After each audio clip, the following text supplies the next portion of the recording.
Hi friends, ഇന്ന് നമുക്ക് കുക്കറിൽ വളരെ വേഗം എങ്ങനെ ചോറ് തയ്യാറാക്കാമെന്ന് നോക്കാം. അപ്പോൾ അതിന് നമ്മൾ ശ്രദ്ധിക്കേണ്ട ഒരു കാര്യമെന്ന് പറഞ്ഞാൽ, നമുക്ക് 5 ലിറ്ററിൻ്റെ കുക്കറാണ് നമുക്കുള്ളതെങ്കിൽ അരി അതനുസരിച്ചിടണം. അതായത് നമുക്ക് 1 കിലോ അരി വരെ കുക്കറിൽ ചെയ്തെടുക്കാൻ പറ്റും, ചോറാക്കി എടുക്കാൻ പറ്റും. പിന്നെ രണ്ടാമത് ശ്രദ്ധിക്കേണ്ട ഒരു കാര്യം വെള്ളം നമ്മൾ ഒഴിക്കുന്നതിലാണ്. ഇപ്പോൾ ഇവിടെ ഞാൻ അരി ഇട്ടതിന് ശേഷം അതിൻ്റെ മേലെ വെള്ളം വരുന്ന രീതിയിൽ വെള്ളം ഒഴിച്ചു. എന്നിട്ട് നമ്മളത് അടച്ചു വെച്ചു. ഒരു വിസിൽ വരുമ്പോൾ നമ്മൾ ഗ്യാസ് ഓഫ് ചെയ്യുക.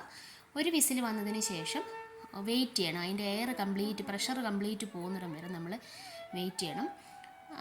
എല്ലാം പോയി കഴിയുമ്പോൾ നമുക്ക് തന്നെ അറിയാമല്ലോ, വിസിൽ പൊക്കി നോക്കുമ്പോൾ നമുക്കറിയാമല്ലോ, വെയിറ്റ് പൊക്കി നോക്കുമ്പോൾ നമുക്കറിയാമല്ലോ എത്രത്തോളം അതിൽ പ്രഷർ ഉണ്ടോ ഇല്ലയോ എന്നുള്ളത്. അപ്പോൾ അതിന് ശേഷം നമ്മളത് തുറന്ന് ചോറ് ഇതുപോലെ വെള്ളമില്ലെങ്കിൽ കുറച്ചുകൂടെ വെള്ളം ഒഴിക്കാം. നിങ്ങൾക്ക് പച്ചവെള്ളം വേണമെങ്കിലും ഒഴിക്കാം, ചൂടുവെള്ളം വേണമെങ്കിലും ഒഴിക്കാം. പച്ചവെള്ളമാണ് ഒഴിക്കുന്നതെങ്കിൽ ലാസ്റ്റ് ഞാൻ ഈ വീഡിയോയുടെ ലാസ്റ്റ് നിങ്ങൾക്ക് കാണിച്ചു തരുന്നുണ്ട്. ഈ ചോറ് അടച്ചിട്ടതിന് ശേഷം ലാസ്റ്റ് ഒന്നും കൂടെ നമ്മൾ ചൂടാക്കിയെടുക്കണം. അത്രേ ഉള്ളൂ, വേറെ പ്രശ്നങ്ങളൊന്നുമില്ല.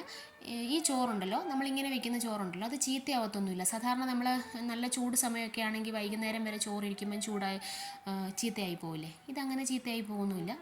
നല്ല അടുപ്പിൽ നമ്മൾ കലത്തിലൊക്കെ വെച്ച ചോറ് എങ്ങനെ ഉണ്ടാവും അതുപോലെ തന്നെ നല്ല ചോറ് നമുക്ക് കിട്ടും.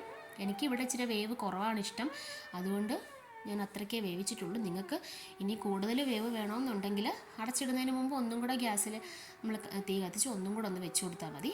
അപ്പോൾ നല്ല ചോറ് നമുക്കിങ്ങനെ തയ്യാറാക്കി എടുക്കാൻ പറ്റും. പിന്നെ ഞാൻ പറഞ്ഞല്ലോ, നമ്മളത് വൈകുന്നേരം അങ്ങനെ നിങ്ങൾക്ക് ഒന്നും കൂടെ ചൂട് ചോറ് വേണം എന്നുള്ള ഒരു ഇതുണ്ടെങ്കിൽ ഒരല്പം വെള്ളം തളിച്ച് ചൂടുവെള്ളം ഒന്ന് അതിൻ്റെ മുകളിലൊന്ന് ഒഴിച്ചിട്ട് കുക്കറിൻ്റെ അടപ്പ് വെച്ചിട്ട് ചെറിയ തീയിൽ ഒരു 2 മിനിറ്റ് ഒന്ന് ചൂടാക്കാമെങ്കിൽ അപ്പോൾ വെച്ച ചോറ് പോലെ നല്ല ചോറ് നമുക്ക് കിട്ടും. അപ്പോൾ എല്ലാവർക്കും എൻ്റെ വീഡിയോ ഇഷ്ടപ്പെട്ടു എന്ന് കരുതുന്നു. ഉപകാരപ്രദമായാൽ സബ്സ്ക്രൈബ് ചെയ്യണേ.